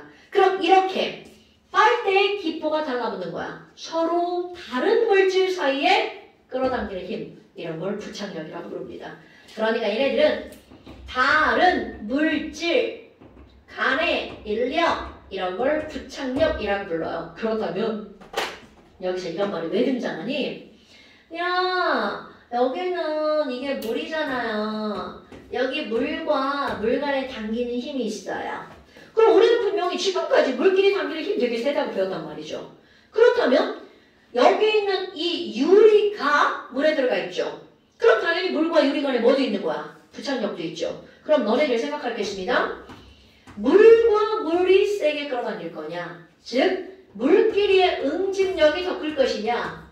물과 유리가 더 세게 끌어당길 거냐? 자, 물과 유리는 부착력이라고 하죠. 자, 여러분 물끼리 세게 끌어당길 것 같아요? 물과 유리가 세게 끌어당길 것 같아요? 뭐라고? 물유리. 오케이, 맞습니다. 이거는요, 배우지 않으면 사실 잘 몰라요. 이걸 어떻게 알아? 당연히 모르죠. 그런데 물과 유리가 물보다 세게 끌어당깁니다. 그래서 어떤 일이 벌어지니? 이거는 오늘 집에 가서도 금방 할 수 있는 거야. 유리컵에다가 물을 담아놔봐요. 그리고 어디를 관찰할 거냐면 바로 이 사이드 있죠. 옆에서 이렇게 관찰하잖아요. 이건 눈에 잘 보입니다. 얘네들은 살짝 옆에가 이렇게 올라가 있어요. 이거는 모든 유리가 다 그렇습니다. 그걸 통해서 우리는 금방 알 수 있어요. 물과 유리가 끌어당기는 힘이 더 세다는 걸. 그렇다면 여기만 그런 게 아니라 어디도 그런 거니? 바로 여기도 이렇게 살짝 올라가 있습니다. 모든 표면은 다 이렇게 살짝 올라가 있는 거야. 그럼 이제 그걸 과장해서 설명할 겁니다. 여기는 유리가요. 물을 막 끌어당겨요. 물, 이리 와! 이렇게 끌어당기는 거야. 자, 상상력을 동원하는 거야. 유리가 물을 훅 끌어당겨요. 그럼 그 밑에 있는 또 다른 물이 응집력으로 그 물을 따라가죠. 야, 나도 같이 가! 따라 올라갑니다. 그렇다면 지금 얘가 여기까지 이렇게 올라왔어. 그러면 이 위에 있는 유리가 이 물방울을 또 끌어당기겠죠. 그러니까 결국은 이 벽 타고 쭉 올라가면 그 밑에 있는 물이 따라 올라가죠. 그래서 이거 과장하는 거야. 얘네들은 결국은 이렇게 물이 끌려 올라가겠죠. 그런데 올라가는 건 맨 처음에 응집력으로 올라가 버렸죠. 그리고 부착력으로 따라 올라갔죠. 그런데 올라갔더니 이만큼 올라간 애들이 아래쪽으로 무슨 힘이 작용하는 거야? 중력이 작용하겠죠. 아이쿠야! 그럼 얘네들이 무한정 따라 올라갈 수 없네. 그러니까 결국 이들은 위로 끌어당기는 응집력과 부착력의 합이 아래쪽으로 내려가려고 하는 중력의 합과 같으면 멈춰버리겠죠. 와! 그래서 있잖아. 얘네들 요만큼 올라갔죠. 그런데 이번에는 관을 더 얇은 걸 한번 써볼까요? 그럼 관의 종류는 바뀌지 않아? 굵기만 바뀔 겁니다. 이렇게. 그렇다면 당연히 종류가 바뀌지 않았으니까 부착력, 응집력 달라지지 않겠죠? 그러니까 위로 끌어당기는 힘의 크기는 달라지지 않습니다. 그러니까 당연히 그들이 올릴 수 있는 물의 양, 즉 중력의 크기도 달라지지 않겠죠. 그럼 뭐야? 당연히 내가 지금 빨갛게 칠한 면적 있죠? 요 면적에 해당하는 양이 요만큼과 요만큼이 어때야 돼? 똑같아야 되겠죠. 그럼 이 얘기는 무슨 말이야? 얇으면 얇을수록 끌어올리는 물의 양이 많아진다는 거죠. 그럼 이 얘기는 얇으면 얇을수록 그만큼 처음과 나중에 표면의 차이가 크게 일어나죠. 이런 거를 우리는 뭐라고 하는 거니? 얇으면 얇을수록 그만큼 변화가 크죠. 모세관일수록 일이 잘 일어나죠. 이런 걸 모세관 현상이라고 부릅니다. 그러니까 식물에 있는 그 물관은 엄청나게 얇아요. 우리 눈으로 절대로 보이지 않습니다. 그 정도 얇은 걸 통해서 빨려 올라가는 거죠. 그러니까 나무가 아주 높은, 나무는 이게 우리가 생각하는 나무가 이렇게 생겼잖아요. 근데 이 높이가 100m가 넘는 나무도 있대요. 그럼 이 100m가 넘는 이 나무가 도대체 뿌리에서 물을 빨아들여서 저 끝까지 어떻게 올릴 거냐는 거야. 그럼 물 상승의 원동력으로 설명하는 게 네 가지 정도가 있는데 그 중에 하나가 바로 모세관. 그 네 가지 중에 그 어떤 것도 한 가지만으로는 설명을 할 수가 없답니다. 그럼 그 중에 이제 모세관이라고 하는 현상이 나오는 거죠. 자, 그럼 너네 봐봐. 그럼 이렇게 돼 있어. 그럼 이거는 응집력과 부착력. 자, 올라가는 가장 큰 원동력이 뭐야? 부착력이죠. 그럼 이렇게 올라가는 건 어떤 힘이 더 큰 거냐면 부착력이 응집력보다 더 클 때 이런 현상이 나타나는 거야. 그럼 반대로 자기들끼리 응집하는 힘이 훨씬 더 큰 액체가 있습니다. 유일하게 하나가 있죠. 바로 수은입니다. 그렇다면 수은은 어떻게 될 거니? 자, 이제 그 책 옆에 그림 나오죠? 수은은요. 액체를 수은으로 바꾼 거야. 이거를 이렇게 꽂아놓잖아? 유리를? 어떤 일이 벌어지니? 지들끼리의 응집력이 부착력보다 훨씬 더 큽니다. 그러다 보니까 위로 올라가는 건 절대로 있을 수가 없죠. 그럼 얘네들 어떤 일이 벌어져? 자, 이거 초등학교 때 배웠나요? 자, 물은 유리를 담가놓으면 이렇게 아래로 온폭하죠. 그런데 수은은 자기들끼리 뭉치는 힘이 엄청 세니까 졸라 동그랗게 만들어지죠. 그래서 결국 수은은 자기들끼리 끌어당기죠. 그러다 보니까 아래쪽으로 이렇게 뭉치는데 위쪽으로 당기는 힘이 약하죠. 그럼 중력과 합쳐져서 얘네들은 이렇게 아래로 높이가 변하는 현상이 나타납니다. 이것도 모세관 현상이야. 그러니까 그 모세관 현상이라고 하는 건요. 어떤 관을 통해서 수면의 높이가 위든 아래든 왼쪽이든 오른쪽이든 달라지는 현상을 모세관 현상이라고 부릅니다. 그런데 부착력이 응집력보다 크면 위로 올라가는 모세관 현상이 나타나고요. 응집력이 부착력보다 크면 아래로 내려가는 모세관 현상이 나타납니다. 그런데 물도요. 이렇게 아래로 내려가게 할 수 있습니다. 그럼 물을 사용해서 아래로 내려가게 하려면 여기는 꽂은 관과 물의 인력이 약하면 되겠죠. 그래서 유리관을 쓰지 않고 뭘 쓰면 되냐면 플라스틱. 특히 플라스틱 중에서도 폴리에틸렌이라고 하는 플라스틱이 있어요. 그거를 쓰면 물도 이렇게 됩니다. 그런데 아까 얘기했다시피 저거 눈으로 관찰하기 매우 어렵습니다. 뭐 여하튼 이론은 그렇습니다요. 그래서 거기 이제 그림을 보면 왼쪽 그림은 부착력이 더 큰 거고요. 오른쪽 그림은 응집력이 더 큰 모세관 현상 이렇게 나옵니다. 아유 물파트 설명하기 진짜 졸라 싫어. 말 겁나 많이 해야 돼. 자 그렇다면 이제 숙제를 한번 볼까요? 완자. 쉬는 시간이라고요? 네 좋아요. 좀 이따 고체까지 하고 숙제 낼까요? 네 좋아요. 자, 네 멈춰줘야죠. 전화기 많아요. 저 언니가 있는 이유예요. 이게 초점을 안 맞춰놓으면 나를 따라다녀 초점이. 고정 초점 해놓는 거야. 선생님 따라다니는 거. 안 되지. 칠판 글씨가 안 보여. 날 따라다니면. 저 사진은 언제 한 번씩 바꿔요? 애들이 갖고 오면 바꿔요. 그럼 가지고 오면 바꿔줘요? 근데 얼굴이 꼭 커야 돼. 몇 센치 몇 센치? 얘도 안 돼 별로. 이거는 중요하지 않아. 이게 얼굴이 커야 돼. 한 얼마 정도면 돼요? 이 정도. 이거보다 작으면 안 돼. 얘 별로야. 왜냐면 사람이 선명하지 않아. 한 몇 센치 정도예요? 뭐가? 얼굴. 이 정도 얼굴이? 그렇게 가늘거린다. 좋네. 10cm. 얼굴 세로 10cm. 있어? 네. 왜 누구 갖고 오게? 네 사진? 아니요. 자기 사진 보는 사람도 있어요. 없어. 어떤 새끼가 나 캡처해가지고 인쇄해 왔어. 지금 이런 썩은 새끼들. 나쁘지 않은데? 자, 그 여러분, 너네 화학원에서 뭘 배웠냐면 동적 평형이라고 하는 게 나오죠. 자, 호윤아, 동적 평형이 뭐예요?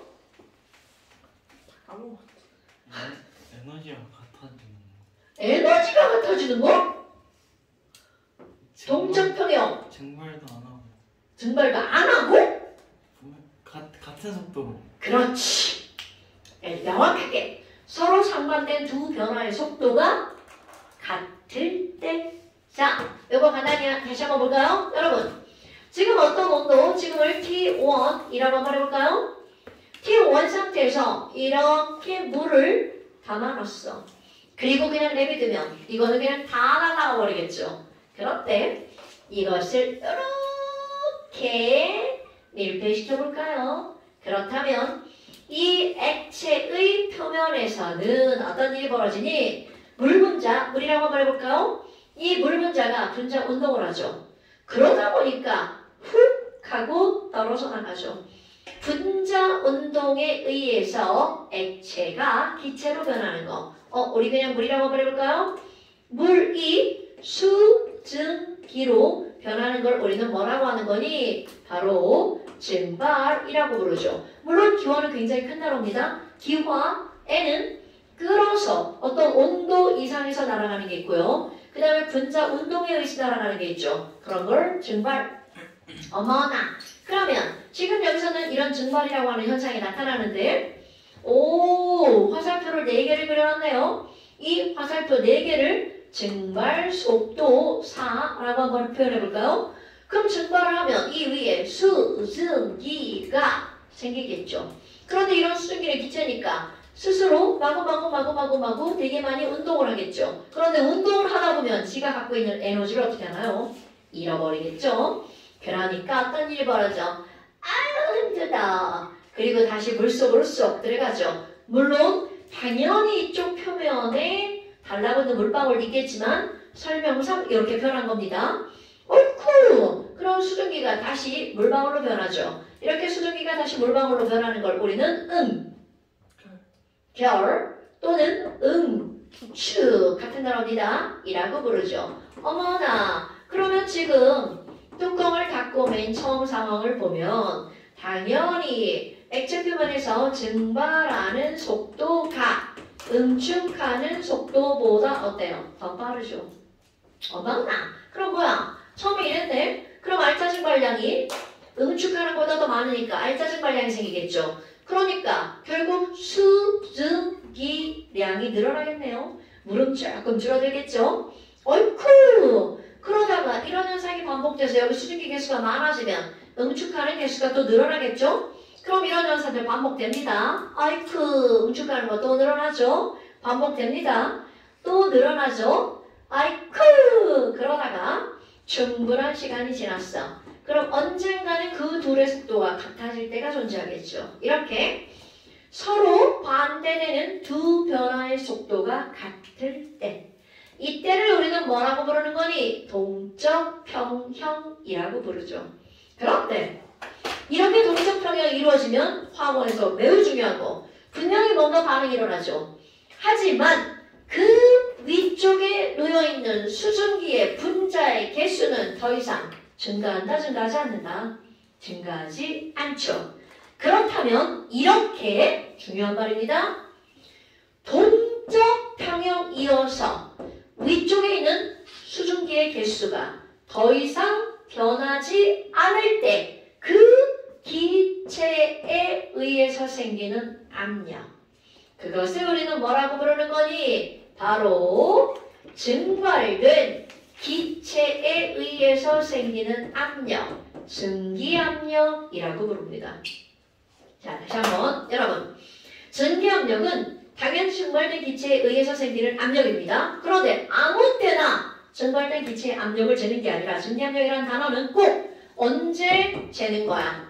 반드시 증기압력은 동적 평형일 때 측정하는 겁니다. 동적 평형일 때, 그때 증발된 기체의 압력, 이런 걸 우리는 뭐라고 부르는 거냐면 동적 평형일 때 증기압력이라고 부르죠. 자, 그러면 지금 한 말을 그대로 그래프로 그려볼까요?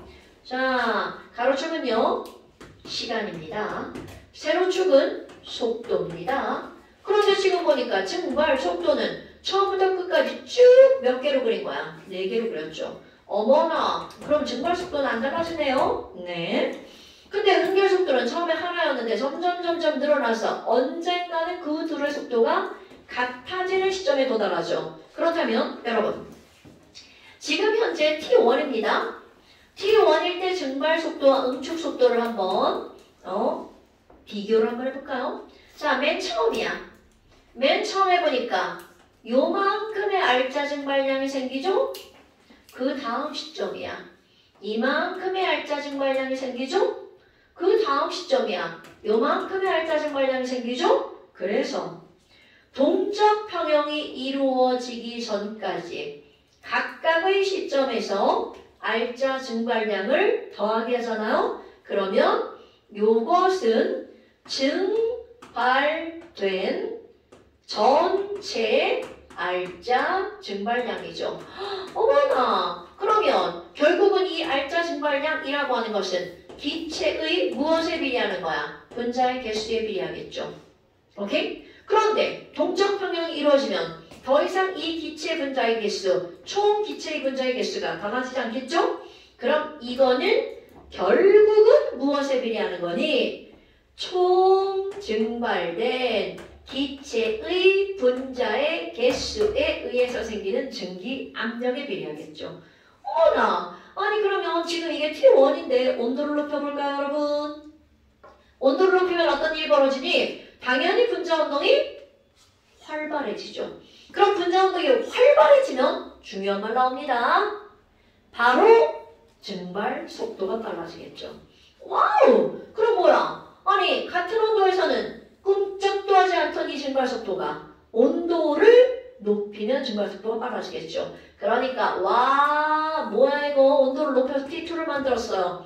그럼 T2인 상태에서 똑같은 실험을 또 하잖아요. 그러면 당연히 동일한 형태의 그래프가 나오죠. 그럼 그때도 응축 속도가 점점 늘어나다가 언젠간 둘이 같아지는 시점이 또 나오겠죠. 그러면 중요한 건 바로 뭐니? 어머나 온도가 높아지면 총 알짜 증발된 기체 분자의 개수가 어떻게 되는 거야? 많아지는 거겠죠. 어머나 하니 그러면 도대체 이 증발 속도라고 하는 것과 증기압력은 어떤 관계가 있니? 당연히 증발 속도가 커지면 면적이 더 늘어나죠. 그럼 면적이 늘어나면 증기압력도 어떻게 된다는 거야? 커진다는 거겠죠? 그렇다면 여기서 짚고 넘어가야 될 거. 야, 그렇다면 이런 증발 속도라고 하는 건 무엇과 관련이 있니? 증발 속도는요.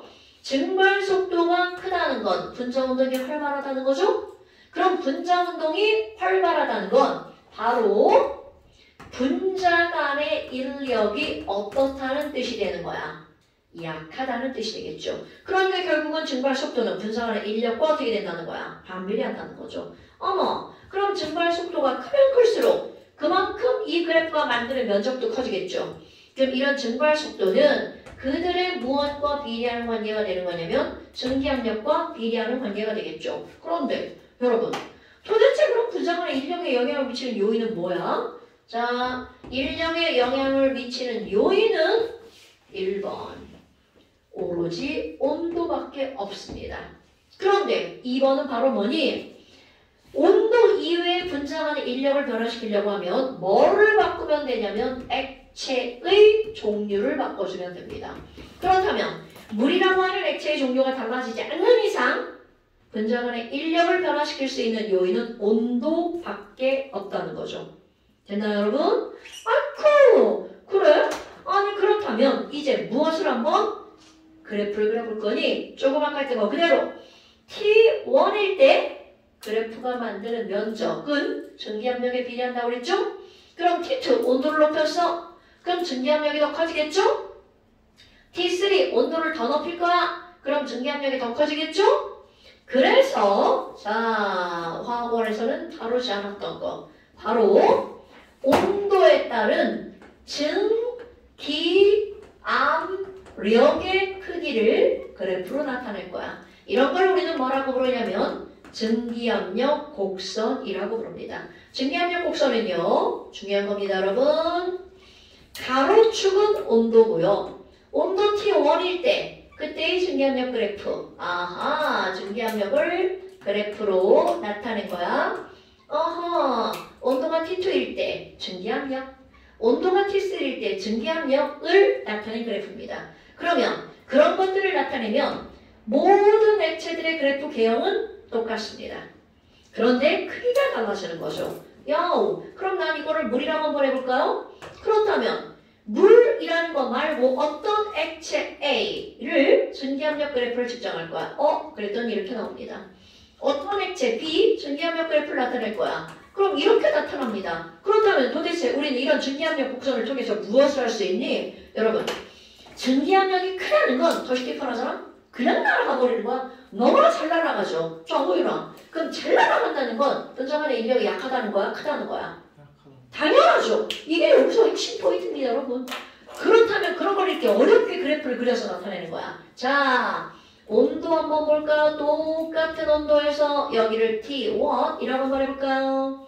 똑같은 온도에서 A와 물과 B의 증기압력을 비교해봐. 야, A하고 물하고 B하고 증기압력이 누가 제일 크니? A가 제일 큰데 당연히 같은 온도에서 비교해야 되겠죠. 여러분, 지금 인력에 영향을 미치는 요인은 온도와 액체의 종류야. 그런데 A, B, C라는 액체의 종류 간의 증기압력을 비교할 거야. 분자간 인력을 비교할 거야. 그렇다면 너무나 당연하게 같은 온도에서 비교를 해야 비교가 가능하죠. 그러니까 같은 온도에서 이들의 증기압력을 비교했어. 그랬더니 A가 제일 세네. 이런 A가 제일 잘 날아갔네. 그러니까 A가 제일 잘 날아갔다는 것, 이들의 분자 간의 인력은 어떻게 되는 거니? A가 제일 약한 걸 이렇게 볼 수가 있겠죠. 어때요? 뻔한 얘기입니다, 여러분. 그런데 이 문제의 핵심은 인력이 약할수록 잘 날아간다는 거야. 잘 날아간다는 말은 결국은 기체를 많이 만든다는 거죠. 그러니까 증기압력이 크다는 거죠. 그러면 우리가 이런 증기압력 그래프를 공부하는 이유가 바로 뭐니? 분자 간의 인력을 비교하기 위해서입니다. 그래? 그런데 이제 여기서 뭐 하나를 알고 넘어가야 되니? 여러분, 우리 끓는다라는 말이 나옵니다. 끓는다는 건 우리 다 알아요. 가열하다 보면 막 기포가 막 뽀글뽀글 올라오죠. 근데 그 기포가 표면에서 올라오는 게 아니라 어디에서? 액체 내부에서부터 기포가 올라오는 걸 끓는다라고 한단 말이죠. 그렇다면 끓는 현상 말고 이 끓는 점이라는 말을 한번 볼까? 끓는 점? 끓는 점?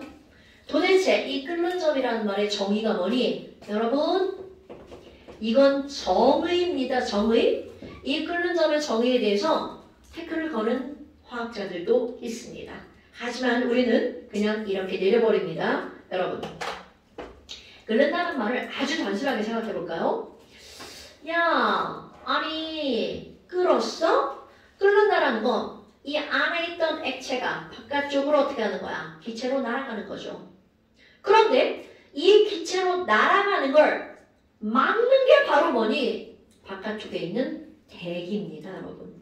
아이쿠야! 그러면 날아가려고 하는 힘, 압력, 날아가려고 하는 힘, 압력, 이런 거를 우리는 뭐라고 부를 거니? 자, 여기에 이제 굉장히 단순하지만 중요한 게 나옵니다. 바깥쪽에서 누르는, 기체가 누르는 압력을 뭐라고 한다고요? 증기압력이라고 부른다고 했죠. 그런데 누르는 증기압력의 크기와 동적 평형이죠? 동적 평형인 날아가려고 하는, 빠져나가려고 하는 힘이나 누르려고 하는 힘이나 크기가 똑같죠. 그러니까 크기적인 면에서 보는 거야. 증기압력과 날아가는 힘의 크기가 똑같아요. 그러니까 나가려고 하는 힘의 크기는 증기압력과 똑같아. 그래서 이걸 뭐라 부를 거니? 액체의 증기압력을 누르는 힘과 똑같기 때문에 누르는 힘만 증기압력이 아니라 빠져나가려고 하는 힘도 증기압력이라고 부릅니다. 그러니까 자 여러분 여기 있는 이 친구들이 끓기 위해서는 바깥쪽의 대기가 누르는 힘보다 어때야 될까요? 커야지만 빠져나갈 수가 있겠죠. 이건 너무나 당연한 거잖아. 근데 언제가 더 큰 거니? 라고 하잖아. 그럼 얘네들은요 누르는 힘보다 같아. 그럼 이 같은 거보다 조금 더 에너지를 가면 얘가 빵 튕겨져 나가겠죠. 그래서 끓는 점을 우리는 어떻게 정의를 내리니? 자 정의입니다. 이거 외울 거야. 액체의 증기압력과 바깥쪽에서 누르는 압력을 뭐라고 하는 거야? 대기압이라고 하죠? 대기압이 같을 때의 온도. 이때의 온도를 우리는 뭐라고 부르는 거니? 끓는 점이라고 부릅니다. 자, 이건 정의입니다. 외울 거야. 어떤 액체의 증기압력과 대기압이 같을 때의 온도를 끓는 점이라고 부릅니다. 그래서 이제 요 말을 가지고 말장난을 할 겁니다.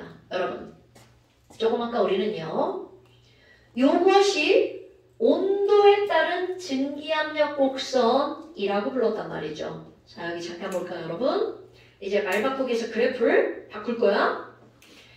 액체의 증기압력과 대기압이 같을 때 액체의 증기압력과 대기압이 같을 때 그때의 온도를 뭐라고 부른다고요?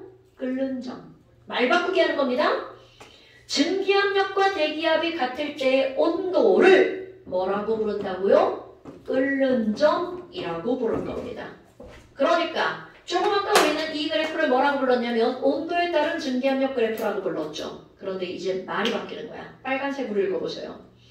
대기압에 따른 끓는 점 그래프로 그래프가 둔갑해버립니다. 자, 온도에 따른 증기압력 그래프는요. 정의에 의해서 대기압에 따른 끓는 점 그래프로 변해버립니다. 그럼 너네 봐봐. 뭐야? 이 그래프가 끓는 점 그래프가 됩니다. 어머! 아니 그럼 뭐야? 자, 끓는 점, 끓는 점, 끓는 점, 끓는 점. 결국은 불의 끓는 점은 매번 다른 온도가 된다는 거죠. 그것도 무엇에 따라서? 대기압에 따라서. 아이쿠! 그런데 우리는 불의 끓는 점이 몇 도시라고 알고 있어? 100도. 누구나 다 알고 있죠? 그럼 이 얘기는 바로 무슨 말이니? 뭐야? 100도라고 알고 있다고? 자, 내가 편의상 여기를 100도라고 할게요. 헐! 그럼 불의 끓는 점이 100도야? 그런데 불의 끓는 점은 50도도 불의 끓는 점이 될 수 있고요. 20도도 불의 끓는 점이 될 수 있어요. 그렇다면 도대체 우리가 100이라고 하는 건 바로 뭐니? 바로 대기압이 우리가 살고 있는 기압일 때입니다. 자, 우리는 몇 기압 하에서 살고 있다고 알고 있죠? 자, 우리 여기 기압 몇 기압이에요? 1기압. 오케이.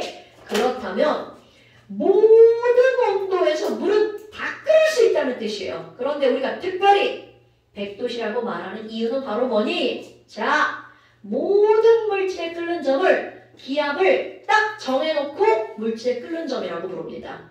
그런 걸 우리는 뭐라고 하는 거니? 자, 끓는 점에서 그런 거를 표준이 되는 끓는 점이라고 부릅니다. 그래야 물질들 간의 끓는 점을 다 비교할 수가 있겠죠. 그럼 이런 표준 끓는 점이라는 건 바로 뭐니? 액체의 증기압력이 몇 기압일 때냐면 1기압일 때 그때의 온도를 표준 끓는 점이라고 부릅니다. 어머 얘들아 그러면요 우리는 여기 100도씨일 때 쭉 그래프를 왼쪽으로 갔어. 그럼 여기에 몇 기압이라고 쓰여 있어야 된다는 거야? 1기압 이렇게 쓰여져 있어야 된다는 거죠. 됐나요 여러분?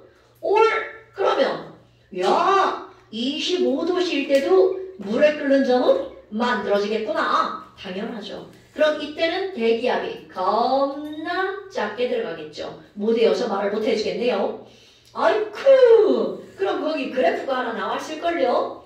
자, 완자를 봐도 되고 지금 필기하고 있는 데를 봐도 됩니다. 지금 필기하고 있는데 오른쪽 아래 보세요. 완자를 봐도 되죠? 완자 59페이지 아래 그래프, 똑같은 그래프입니다. 그럼 이 똑같은 그래프에서 물 25도씩 한번 올려보세요. 증기압력이 겁나 낮아지죠. 겁나 낮아지죠. 얼마인지 읽을 수 없어요. 그러니까 압력을 어마무시하게 낮추면 지금도 물이 부글부글 끓을 수 있죠. 자, 이게 어디로 가니? 에베레스트 산 꼭대기. 압력이 얼마인지 몰라 사실. 거기까지 가잖아요. 물의 끓는 점이 70도까지 떨어진답니다. 그러니까 압력이 어떻다는 거야? 엄청나게 낮아진다는 거죠. 거기 대략적으로 한번 봐봐. 70 한번 올려보세요. 70. 70도를 쭉 올려서 200. 200 150. 200? 150은 200. 70이잖아. 여기. 엄청난데? 야, 그러면 760인데 그게 한 200? 400? 300? 그러면 300ml의 체지야. 어머, 세상에. 그럼 그러니까 그 꼭대기에 올라가면 저산소증으로 죽을 수 있죠. 그러니까 산소를 꼭 가지고 가죠. 어머, 생각도 안 해봤네요. 몇 기압이 될지는. 자, 뭐 여하튼 이런 것들이 나온다는 거죠. 자, 요거 다음 시간에 시험 볼 겁니다. 끓는 점의 정의, 끓는 점이란 액체의 증기압력과 대기압이 같을 때의 온도. 오케이. 자, 아니 이제 여기 잠시에 나오죠. 자, 잠시 한번 볼까요? 자, 잠시를 보면 넘어가서 네, 잠시를 보면 3쪽에 7, 8, 9, 10, 11 11번까지 풀어. 오케이. 그러면 물과 에탄올이라고 했잖아요. 사실 어떤 거니 여러분, 물이 더 잘 날아갈까 에탄올이 더 잘 날아갈까? 에탄.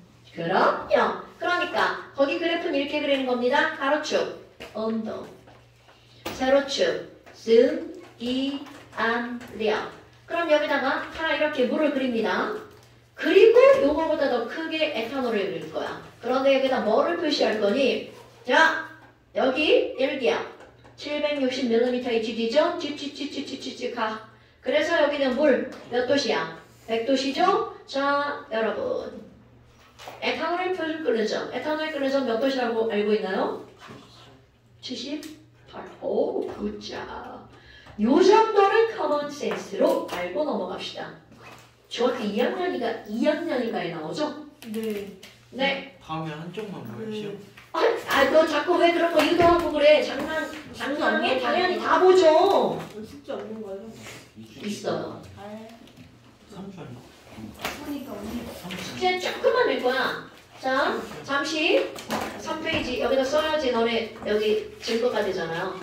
잠시 3페이지 몇 번까지? 11번. 자, 이렇게 물결이야. 11번까지야.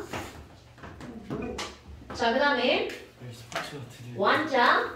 이번에 숙제 내기 쉬울걸요? 비 오나? 아니지? 자, 완자 57, 나오면 진짜 준다. 60 조금만 낼 거예요. 시험 끝나고 오는 거니까. 완자 57, 60페이지 두 쪽만 낼 겁니다. 나쁘지 않아. 네.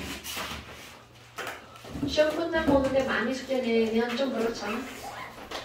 자, 오늘 여기까지 고생하셨습니다.